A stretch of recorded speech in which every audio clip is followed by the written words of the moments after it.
Hello students, welcome to my new video. आज के इस वीडियो में हम लोग क्लास 12th फिजिक्स एनसीईआरटी की बुक का लेसन नंबर 3 पढ़ेंगे। लेसन नंबर 3 जो है इसका नाम है विद्युत धारा। लेसन नंबर 1 और 2 में हम लोगों ने स्थिर आवेश के बारे में, स्थिर आवेश से संबंधित जो भी घटनाएं होती हैं उनके बारे में पढ़ा था। और आज हम लोग लेसन नंबर 3 पढ़ने जा रहे हैं जिसमें हम लोग गतिमान आवेश के बारे में पढ़ेंगे। लेसन नंबर 1 और 2 जो था वह स्थिर आवेश से था। आवेश उस समय स्थिर अवस्था में था, गति नहीं कर रहा था। लेकिन अब हम लोग गतिमान आवेश में होने वाली घटनाओं के बारे में पढ़ेंगे, गतिमान आवेश के कारण होने वाली घटनाओं के बारे में पढ़ेंगे। हम लोग अपने डेली के जीवन में रोज गतिमान आवेश की घटनाओं को देखते हैं और गतिमान आवेश के उपयोग से हम लोग अपने दैनिक जीवन में जो भी चीजें यूज करते हैं उसको भी देखते हैं। लेकिन हम लोग ये नहीं ध्यान दे पाते हैं कि यह जो भी चीज हम लोग यूज कर रहे हैं इसमें किस तरह के आवेश का प्रयोग किया गया है, स्थिर आवेश या फिर गतिमान आवेश। हम लोग अपने जीवन में जो टॉर्च, मोबाइल, टीवी, रेडियो, ये सारी चीजें देखते हैं, ये सारे के सारे जो उपकरण हैं, सभी उपकरण जो हैं गतिमान आवेश पर आधारित है।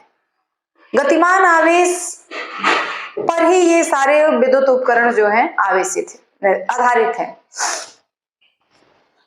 और विद्युत धारा जो होता है, आवेशों के सतत प्रवाह को विद्युत धारा कहते हैं। जैसे अगर नदी में पानी का बहाव हो रहा है तो उसको, नदी में जो पानी की धारा बहती है, पानी का बहाव होता है, उसको हम लोग जल धारा कहते हैं। और आवेशों का जो प्रवाह होता है उसको हम लोग विद्युत धारा कहते हैं।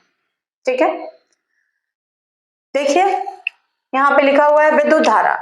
आवेशों के सतत प्रवाह को विद्युत धारा कहते हैं। ठीक है, आपको भी पता है आवेश को हम लोग क्यू से दिखाते हैं। विद्युत धारा की माप आवेश प्रवाह की दर से की जाती है और विद्युत धारा को I द्वारा प्रदर्शित किया जाता है। जो विद्युत धारा होता है उसको I द्वारा प्रदर्शित किया जाता है। I बराबर होता है Q/T। यहाँ पे आपने लिखा है ना, विद्युत धारा की माप आवेश प्रवाह की दर से की जाती है। तो किसी भी पदार्थ में या किसी भी चीज में अगर परिवर्तन की दर निकालना है, समय के सापेक्ष हम लोग निकालते हैं, तो देखिए आवेश प्रवाह की दर Q/T, इसे ही हम लोग I कहते हैं, यानी विद्युत धारा कहते हैं। क्लियर है बात? उसके बाद यदि आवेश प्रवाह की दर परिवर्तित हो तब, परिवर्तित का मान हो, परिवर्तित का मतलब होता है जो आवेश प्रवाह की दर है वह निश्चित नहीं है, बदल रहा है, हमेशा जो है बदल रहा है, तो उसको हम लोग परिवर्ती कहते हैं। ठीक है, यदि आवेश प्रवाह की दर परिवर्तित हो तब IAB यानी औसत धारा, IAB मतलब है औसत धारा, average electric current is equal to dQ/dt। dQ का मतलब है आवेश में परिवर्तन हो रहा है, डेल्टा T का मतलब है समय में परिवर्तन हो रहा है। जहां भी ये डेल्टा जुड़ जाते हैं वहां पे उसका मतलब होता है कि वो परिवर्तनशील है, समय के साथ परिवर्तित हो रहा है।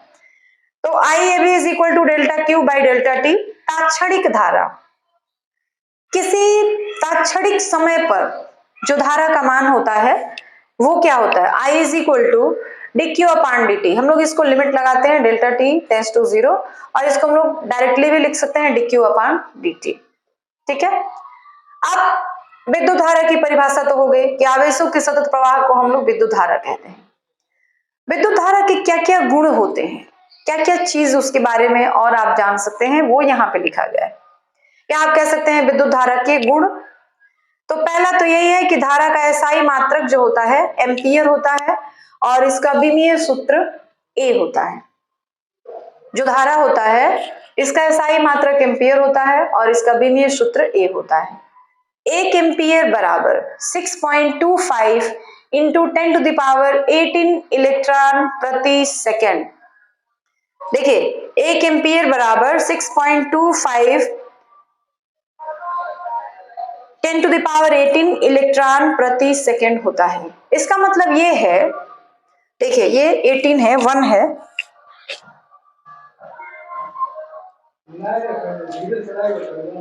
एटीन है, ठीक है। अब आपने लिखा है कि 1 एम्पियर 6.25 इंटू 10⁻18 इलेक्ट्रॉन प्रति सेकेंड होता है। इसका मतलब ये है कि ये जरूरी नहीं है कि किसी भी चालक में एक सिरे से अगर इतने इलेक्ट्रॉन उसमें प्रवाहित हो रहे हैं तो दूसरे सिरे से उतने ही इलेक्ट्रॉन उसमें से बाहर निकलने चाहिए, ये जरूरी नहीं। इसका मतलब यह है कि चालक के प्रत्येक परिच्छेद से, जो भी चालक है आपका, उसके प्रत्येक परिच्छेद से 6.25 इंटू 10⁻18 इलेक्ट्रॉन ही गुजरने चाहिए। देखिए मान लीजिए कोई चालक है, इस तरीके का है,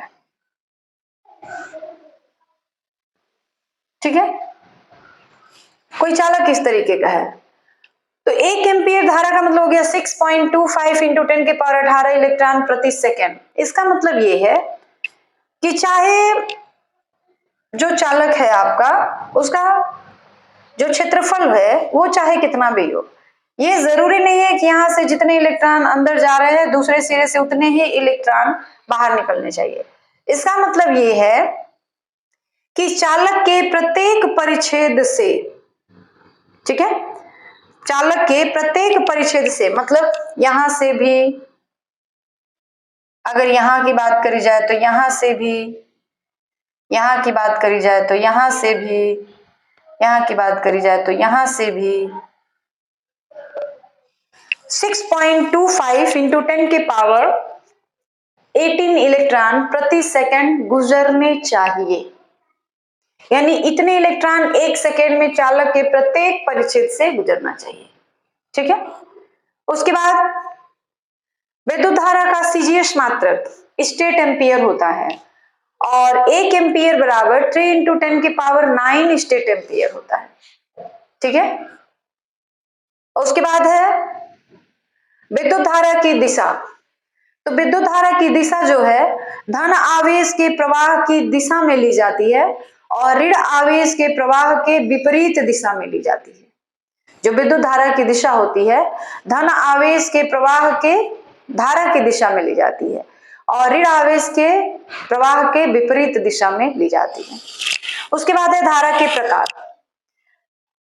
प्रवाह की दिशा के आधार पर, जो धारा की दिशा है मतलब प्रवाह की दिशा है, उसके आधार पर धारा को दो भागों में बांटा गया है। एक होता है एसी और एक होता है डीसी।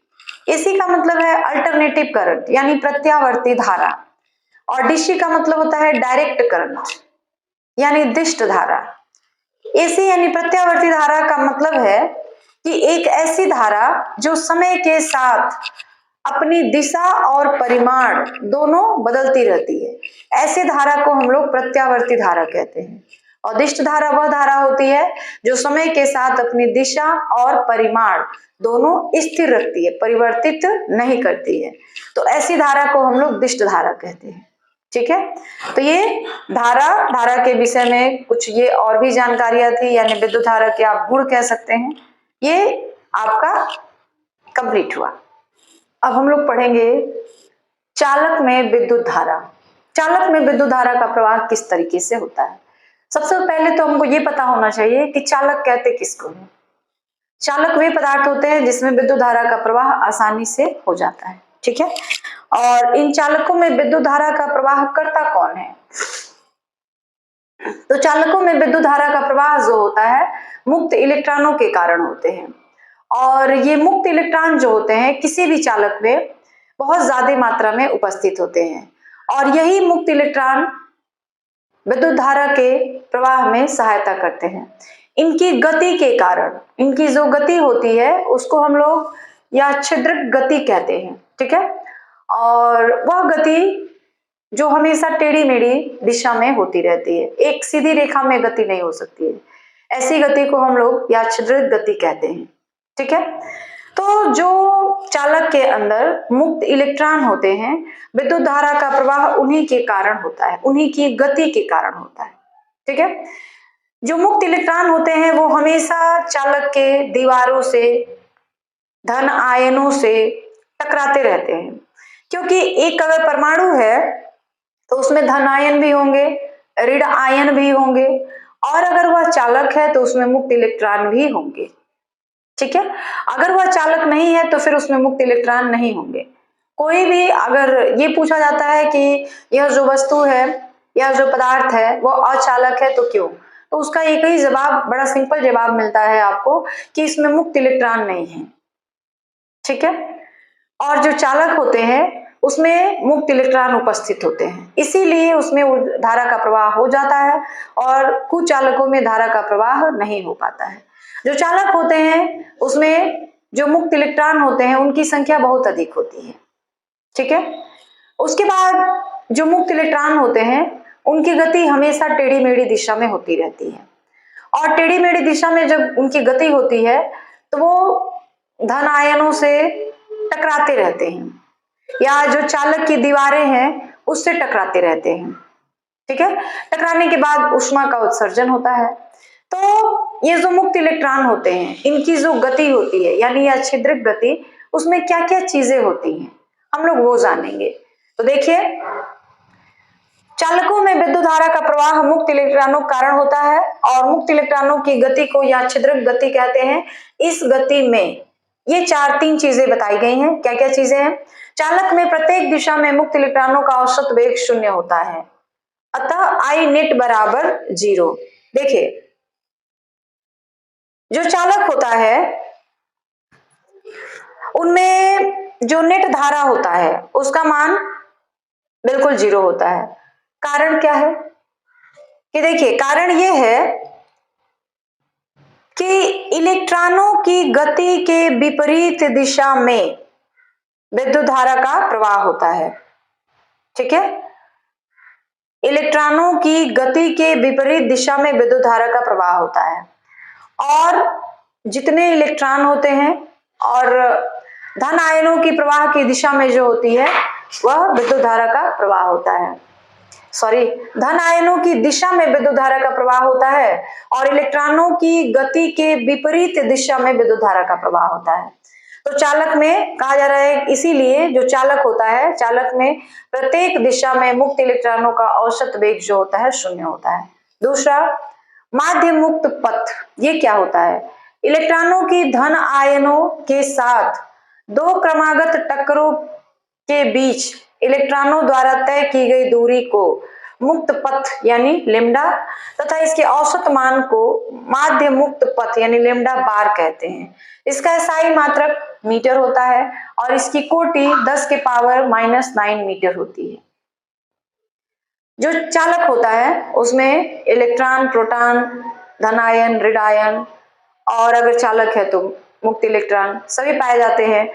तो जो इलेक्ट्रॉन होते हैं वह हमेशा गति करते रहते हैं, जो मुक्त इलेक्ट्रॉन होते हैं वह भी हमेशा गति करते रहते हैं।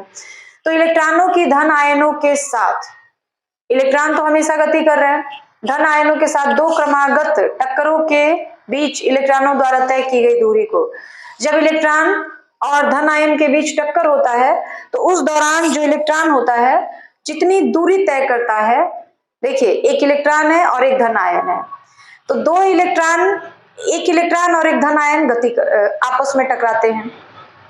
तो दो क्रमागत टक्करों के बीच टक्कर 2 बार हो रही है और इनके बीच इलेक्ट्रॉन द्वारा जितनी दूरी तय की जा रही है उसी दूरी को हम लोग क्या कहेंगे? मुक्त पथ यानी लेम्डा कहेंगे। इसका औसत मान जो भी होगा लेम्डा बार होगा और इसको हम लोग माध्य मुक्त पथ कहते हैं। इसका SI मात्रक मीटर होता है, इसकी कोटि 10⁻⁹ मीटर के बराबर होती है। उसके बाद आता है श्रांति काल। मुक्त इलेक्ट्रॉनों तथा धन आयनों के बीच दो क्रमागत टक्करों के बीच लगे समय को श्रांति काल कहते हैं। मुक्त इलेक्ट्रॉन, चालक में मुक्त इलेक्ट्रॉन भी है, धन आयन भी है, तो मुक्त इलेक्ट्रॉन तथा धन आयनों के बीच दो क्रमागत टक्कर में जो समय लगता है उसी समय को हम लोग श्रांति काल कहते हैं। इसे टो द्वारा प्रदर्शित करते हैं। और टो बराबर होता है माध्य मुक्त पथ बटा औसत चाल। माध्य मुक्त पथ को हमने लैम्डा बार और वी आर एम एस जो होता है इसको हम लोग कहते हैं वी आर एम एस होता है, इसी को हम लोग कहते हैं माध्य मुक्त पथ औसत चाल। और ये कितने के बराबर होता है 10 टू द पावर 5 मीटर पर सेकेंड के। और वी आर एम एस को हम लोग इस फॉर्मूले से निकाल सकते हैं, V R M S is equal to 3 के टी बाई एम। 3 तो कांस्टेंट है, के क्या है यह भी एक नियतांक है, टी क्या है तो यह कमरे का ताप है और एम क्या है इलेक्ट्रॉन का द्रव्यमान है। तो श्रांति काल हो गया कि मुक्त इलेक्ट्रॉन और धन आयन के बीच जो टक्कर हो रहा है, तो दो क्रमागत टक्करों के बीच लगे समय को या दो क्रमागत टक्करों में लगे समय को ही हम लोग श्रांति काल कहते हैं। और श्रांति काल के लिए फॉर्मूला है lambda by V R M S. इसकी वैल्यू जो होती है लगभग 10 टू द पावर -14 सेकेंड के बराबर होती है। ठीक है, तो ये थे चालकों में विद्युत धारा का प्रवाह किस तरीके से होता है, चालक क्या होता है, जो उसमें मुक्त इलेक्ट्रॉन होते हैं उनमें कौन कौन सी गति पाई जाती है, कौन कौन सी चीजें पाई जाती हैं, तो उन सारी बातों के बारे में हमने यहाँ डिस्कस किया हुआ है। अब हम लोग पढ़ेंगे अनुगमन वेग या अपवाह वेग। अनुगमन वेग और अपवाह वेग दोनों बातें सेम है। अनुगमन वेग और अपवाह वेग होता क्या है, वह वेग जिसके द्वारा चालक के मुक्त इलेक्ट्रॉन आयनों से टकराते हुए बाह्य विद्युत क्षेत्र के प्रभाव में धन सिरे की ओर आगे बढ़ते हैं, उसे ही अपवाह वेग या अनुगमन वेग कहते हैं। इसे Vd द्वारा प्रदर्शित करते हैं और Vd बराबर E tau by m into E के बराबर होता है। E क्या है तो इलेक्ट्रॉनों पर आवेश है, टो क्या है अभी आपने पढ़ा श्रांति काल है, m क्या है इलेक्ट्रॉन का मास है द्रव्यमान है, E क्या है विद्युत क्षेत्र। ठीक है, आप चाहे तो यहाँ पे लिख सकते हैं, याद रहेगा आपको, जहां E इलेक्ट्रॉन पर आवेश है, इलेक्ट्रॉन पर आवेश है तो श्रांति काल है, m इलेक्ट्रॉन का द्रव्यमान और E वैद्युत क्षेत्र है। ठीक है, तो इस तरीके से आप निकाल सकते हैं अनुगमन वेग और श्रांति काल। एग्जाम के हिसाब से बहुत ज्यादा इंपॉर्टेंट है अनुगमन वेग, श्रांति काल और धारा घनत्व। ये तीनों ही टॉपिक जो है एग्जाम में बहुत ज्यादा पूछे जाते हैं। अनुगमन वेग तो बहुत ज्यादा इंपॉर्टेंट है, इसलिए आप जब भी पेपर देने जाइए, एग्जाम देने जाइए, इन तीनों टॉपिक को धारा घनत्व, श्रांति काल और अनुगमन वेग तीनों याद करके जाइए, पढ़ के जाइए। ठीक है, अब हम लोग कुछ सवालों को सॉल्व करते हैं। जो हमने अभी फॉर्मूला पढ़ा धारा घनत्व, उसी से रिलेटेड कुछ सवाल सॉल्व करते हैं। इसी तरह के जो एग्जाम में होते हैं क्वेश्चंस आते हैं न्यूमेरिकल, जरूरी तो नहीं है कि यही आएंगे, बट इसी तरीके से सवाल पूछे जाते हैं। ठीक है, देखिए पहला सवाल है 1 मिलीमीटर स्क्वायर परिच्छेद से 5 into 10 to the power 19 electron प्रति सेकेंड अविलंबवत गुजर रहे हैं। परिच्छेद में प्रवाहित धारा तथा धारा घनत्व ज्ञात कर। देखिए आपको धारा भी निकालना है और धारा घनत्व भी निकालना है। पहली बात, क्या क्या चीज दिया गया है, जो जो चीजें दी गई हैं उसके बारे में जानते हैं। तो देखिए क्या क्या चीज दिया गया है, 1 मिलीमीटर स्क्वायर परिच्छेद से, यानी यह जो 1 मिलीमीटर स्क्वायर दिया हुआ है यह आपका क्षेत्रफल दिया हुआ है 1 मिलीमीटर स्क्वायर। ठीक है, तो ए बराबर सॉल्यूशन सबसे पहले दिया है। ठीक है, ए यानी क्षेत्रफल, हम एक्स भी कह सकते हैं ए भी कह सकते हैं, चाहे ए कहिए या फिर एस कहिए। ठीक है, दोनों ही क्षेत्रफल के लिए है। 1 into 10 to the power -6 meter square. देखिए यहाँ पे मिलीमीटर है तो मिलीमीटर में 1 इंटू 10 के पावर -3 होता है, उसका स्क्वायर किया गया है तो 1 इंटू 10 के पावर -6 हो जाएगा। छेद से इतने इलेक्ट्रॉन, यानी जो n की संख्या है या number of electron 5 into 10 to the power 19 दिया गया है। और समय यानी time t is equal to 1 second, प्रति सेकेंड दिया है ना इसलिए। तो इतनी सारी चीजें आपको क्वेश्चन में दी गई है। अब इसके हेल्प से आपको धारा का मान निकालना है। तो पहले धारा इज इक्वल टू क्या होता है, धारा इज इक्वल टू होता है Q बाई टी। क्यू दिया हुआ है, नहीं दिया है, क्यूब का मान नहीं दिया है, तो क्यूब का मान हम लोग निकालेंगे। क्यूब का मान हम लोग कैसे निकालेंगे वो देख लीजिए। क्यू बराबर होता है n इंटू ई, तो n की value 5 into 10 to the power 19, 5 into 10 to the power 19, और E एक इलेक्ट्रॉन पर जितना आवेश होता है 1.6 into 10 to the power minus 19, minus 19 plus 19 cancel, 5 into 1.6 point हटेगा, तो 16 बचे 80 बाई 10 यानी 8 कूलाम। आवेश का SI मात्रक तो कूलाम होता है ना, तो क्यू की जगह पे क्या रखेंगे हम लोग 8, और टी समय 1 सेकेंड, यानी इसका जो धारा का मान हो जाएगा वो कितना हो जाएगा 8 एम्पियर। एम्पियर। ये पहला क्वेश्चन आपका कंप्लीट हो गया। तो उसमें धारा का मान पूछा गया था और धारा घनत्व का, तो धारा तो निकल गया, धारा घनत्व हमको निकालना है। तो धारा घनत्व J बराबर क्या होता है I बटा S या I बटा A, जहां ये S और A क्या है, क्षेत्रफल है। I का मान तो आपने निकाला हुआ है 8 एम्पियर, और S यानी क्षेत्रफल का मान 5 इंटू, क्षेत्रफल यहाँ दिया हुआ है 1 into 10 to the power minus 6, तो इसको हम लोग लिखेंगे 1 into 10 to the power minus 6, तो ये हो जाएगा 8 इंटू 10 टू द पावर, देखिए माइनस 6 है ना, ऊपर आएगा तो प्लस 6 हो जाएगा ये, और इसका मात्रक क्या हो जाएगा एम्पियर प्रति मीटर स्क्वायर, तो इसको लिखेंगे एम्पियर प्रति मीटर स्क्वायर। तो इस तरीके से आपका क्वेश्चन नंबर फर्स्ट जो है वो कंप्लीट हो गया। इसी तरीके का दूसरा क्वेश्चन है कि 0.5 mm त्रिज्या के तार में 0.5 एम्पियर की धारा है, तो तार का धारा घनत्व ज्ञात करें। धारा घनत्व का फॉर्मूला हमारे पास ये है, पहले तो लिखेंगे दिया है, दिया है, यह आंसर हो गया। क्या क्या चीजें दी गई हैं, त्रिज्या यानी R की वैल्यू दी गई है 0.5 mm मिलीमीटर, तो इसको हम लोग किसमें चेंज कर देंगे, mm जो दिया है इसको हमको चेंज करना पड़ेगा मीटर में, क्योंकि जो त्रिज्या का मान दिया है वो mm में दिया है, मिलीमीटर में दिया है, तो उसको हम लोग मीटर में पहले चेंज कर देंगे। तो मीटर में चेंज करने के लिए क्या करना पड़ता है, देखिए 0.5 into 10 to the power minus 3 meter, R का मान मिल गया, R इज इक्वल टू मिल गया। उसमें धारा का मान कितना है, I is equal to 0.5 ampere है, ठीक है। धारा घनत्व तो आपको निकालना है, तो धारा घनत्व तो बराबर J बराबर क्या होता है I बटा S, I की वैल्यू 0.5 एम्पियर, और त्रिज्या, तो यहाँ त्रिज्या दिया है, जाहिर सी बात है यह जो है गोल है, तो गोल है यानी वृत्त है, तो वृत्त की त्रिज्या का फॉर्मूला क्या होता है पाई आर स्क्वायर, वृत्त की त्रिज्या है, गोल है ना इसलिए त्रिज्या दिया हुआ है, तो 0.5, पाई की वैल्यू 3.14, आर स्क्वायर, आर का मान 0.5 into 10 to the power minus 3 का होल स्क्वायर, इस तरीके से रहेगा, ठीक है।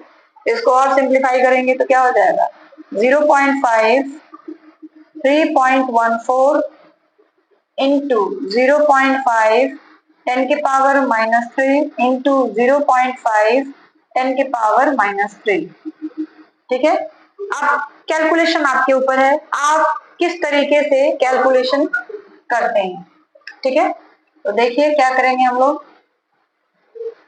पहले तो 0.5 कैंसिल हो गया। अब हम लोग क्या करेंगे, जितने भी पॉइंट्स हैं उनको हटा देंगे, तो यहाँ का जो पॉइंट हटेगा तो ऊपर 100 आ जाएगा, यहाँ का जो पॉइंट हटेगा ऊपर 10 आ जाएगा, उसके बाद 10 to the power minus 3, 10 to the power minus 3, 10 to the power 6 minus 6 हो गया, ऊपर जाएगा तो प्लस 6 हो जाएगा, ठीक है। तो इसको हम लोग ऐसे लिख सकते हैं,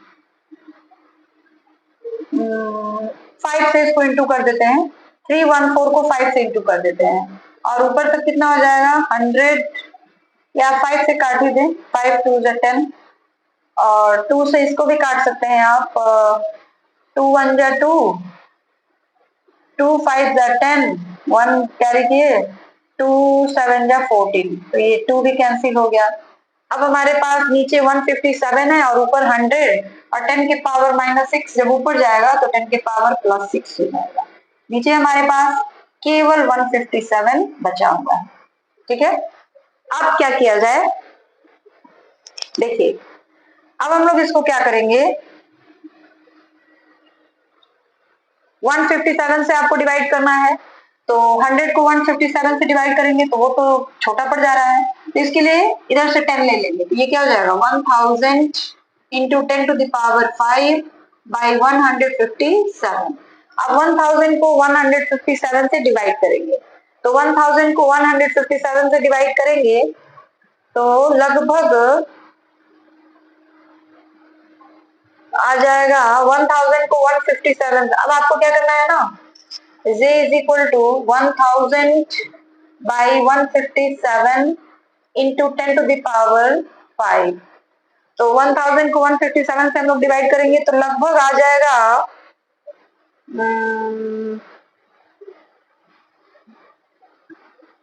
157, पहले देख लेते हैं 6 से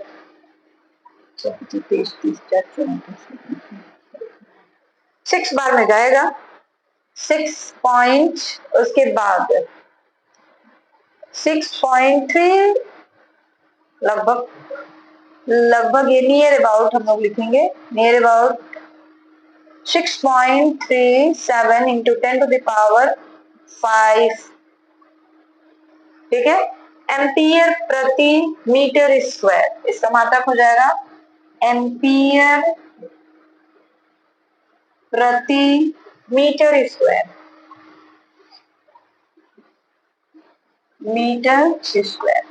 तो इस तरीके से आपने धारा घनत्व निकाल लिया, और इसी तरीके के क्वेश्चन जो होते हैं आपके एग्जाम में पूछे जाते हैं।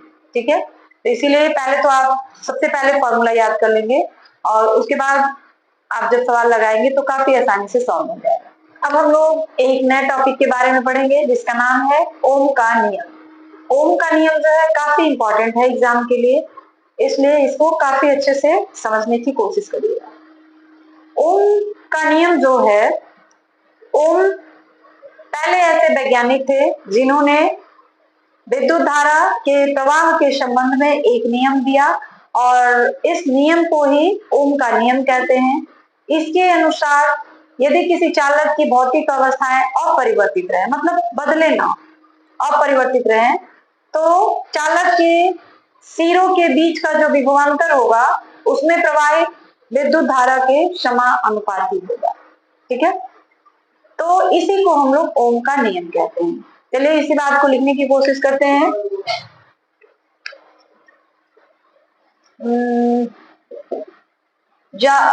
जर्मन वैज्ञानिक साइमन ओम ने विद्युत धारा के प्रवाह के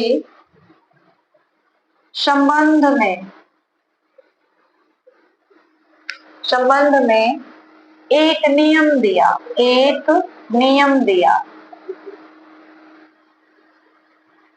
जिसे ओम का नियम कहते हैं। ओम का नियम कहते हैं।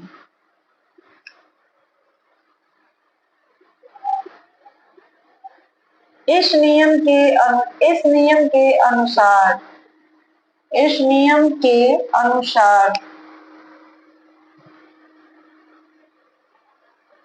यदि किसी चालक की, इस नियम के अनुसार यदि किसी चालक की भौतिक अवस्थाएं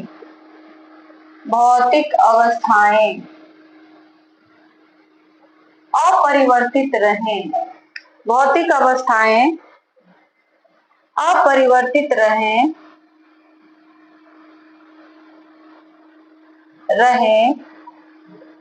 तो चालक के सिरों अपरिवर्तित रहे तो चालक में प्रवाहित धारा, तो चालक में प्रवाहित धारा, चालक में प्रवाहित धारा,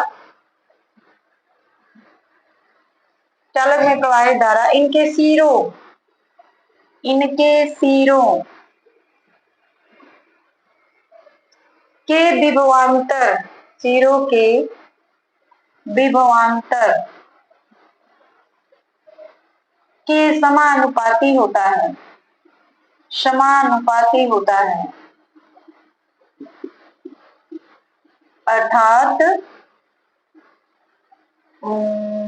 I समानुपाती भी। ठीक है, I जो होता है समानुपाती होता है भी के।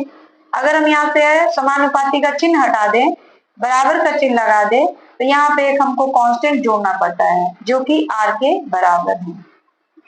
ठीक है, अब यहाँ पे लिखना पड़ेगा, जहां यही है ओम का नियम, I is equal to V into are,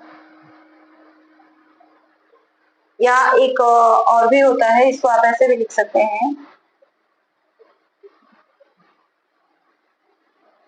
sorry जी ने, I समानुपाती है V के या V समानुपाती है I के, तो हम लोग ऐसे लिख सकते हैं V समानुपाती I, तो V बराबर एक कांस्टेंट लगाएंगे R I, तो V क्या है, सिरों के बीच का विभवांतर है, और R क्या है, एक कांस्टेंट है और जिसका नाम है प्रतिरोध, I क्या है, धारा है।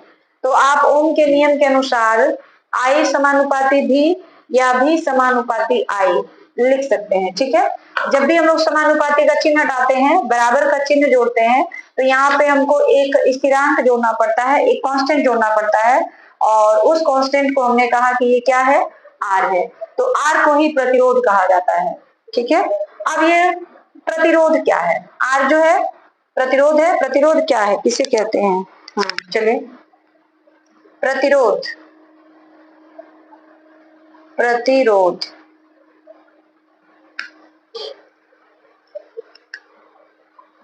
देखिए प्रतिरोध क्या होता है, जब किसी चालक में विभवांतर उत्पन्न किया जाता है या तो उसमें विद्युत धारा का प्रवाह होता है, और विद्युत धारा के प्रवाह में जो बाधा उत्पन्न करता है, अवरोध उत्पन्न करता है, उसे ही हम लोग क्या कहते हैं, प्रतिरोध कहते हैं। ठीक है, तो लिखेंगे प्रतिरोध किसी चालक का वह गुण है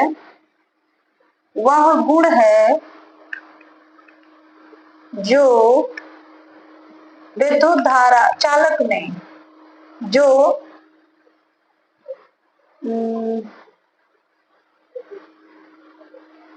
किसी चालक का वह गुण है जो धारा के प्रवाह में या विद्युत धारा के प्रवाह में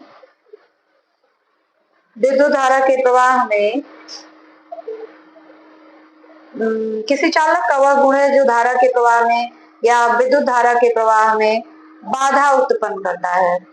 ठीक है, किसी चालक का वह गुण है जो धारा, या आप विद्युत धारा भी लिख सकते हैं, विद्युत धारा के प्रवाह में बाधा उत्पन्न करता है, बाधा उत्पन्न करता है।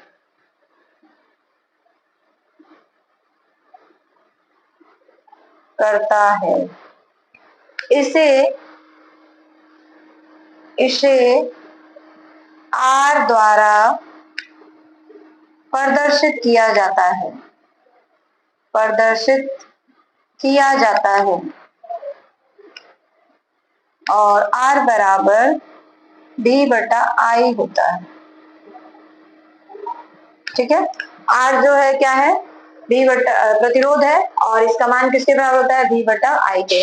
यानी आप कह सकते हैं कि जो प्रतिरोध होता है चालक के विभवांतर और चालक में प्रवाहित विद्युत धारा के अनुपात के बराबर होता है। आप इस फॉर्मूले से भी कह सकते हैं, R बराबर V बटा I लिखा है ना आपने, तो आप लिख सकते हैं कि किसी चालक में विभवांतर और धारा के अनुपात को हम लोग प्रतिरोध कहते हैं। ठीक है, इसका एसआई मात्रक, यानी आप यहाँ पे लिख सकते हैं प्रतिरोध का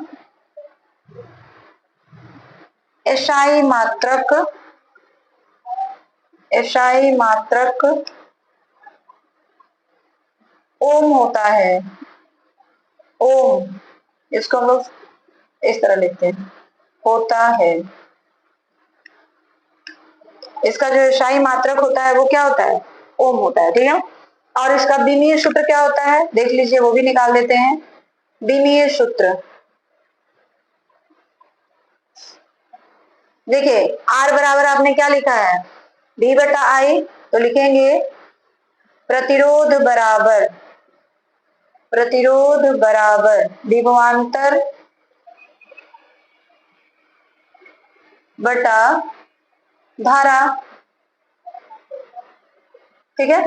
विभवांतर को आप लिख सकते हैं कार्य बटा आवेश, कार्य बटा आवेश,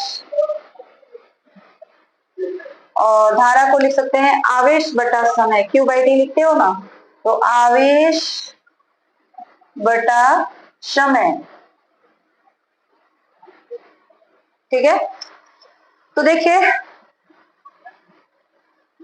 जब हम लोग इसको उल्टा करेंगे तो क्या हो जाएगा, कार्य इंटू समय, और यहां आ जाएगा आवेश का स्क्वायर, उल्टा कर दिया हमने, आवेश का स्क्वायर, ठीक है। तो इसका विमीय सूत्र क्या हो जाएगा, ये बात समझ आई है ना, नहीं आई है तो आप यहाँ पे देख लीजिए, कार्य बटा आवेश इंटू समय बटा आवेश, तो उसको हमने डायरेक्ट लिखा है कार्य इंटू समय बटा आवेश का स्क्वायर। तो कार्य का जो विमीय सूत्र होता है वो क्या होता है, वो देख लीजिए, कार्य का विमीय सूत्र होता है ml² t to the power -2, और समय के लिए तो t होता है, उसके बाद यहाँ मल्टीप्लाई रहेगा।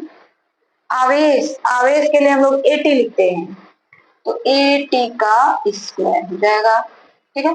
अब इसको थोड़ा सिंप्लीफाई कर दें तो क्या, A² T² ऊपर ले चलते हैं तो क्या हो जाएगा, अब इसको हम लोग यहाँ करेंगे, R बराबर ml² t to the power -2 into t,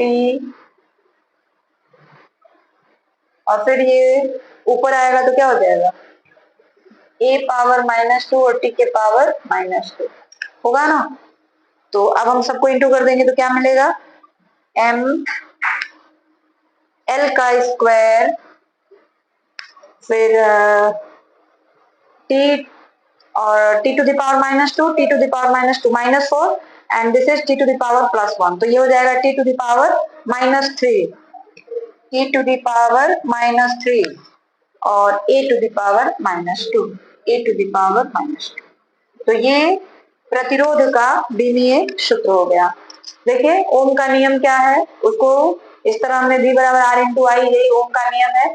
R क्या है, प्रतिरोध है, तो R प्रतिरोध किसे कहते हैं, किसी चालक का वह गुण है जो विद्युत धारा के प्रवाह में बाधा उत्पन्न करता है, इसे R द्वारा प्रदर्शित किया जाता है, R बराबर V बटा I होता है। प्रतिरोध का एसआई मात्रक ओम होता है, जिसे हम लोग सिंबल के रूप में उस तरह लिखते हैं, और इसका विमीय सूत्र जो होता है देख लीजिए हमने निकाल दिया है। तो इस तरीके से ओम का नियम और प्रतिरोध आपने पढ़ा, और ओम का नियम जो है बहुत ही ज्यादा इंपॉर्टेंट है, इसलिए इसको अच्छे से थोड़ा याद करना पड़ेगा आपको, ठीक है।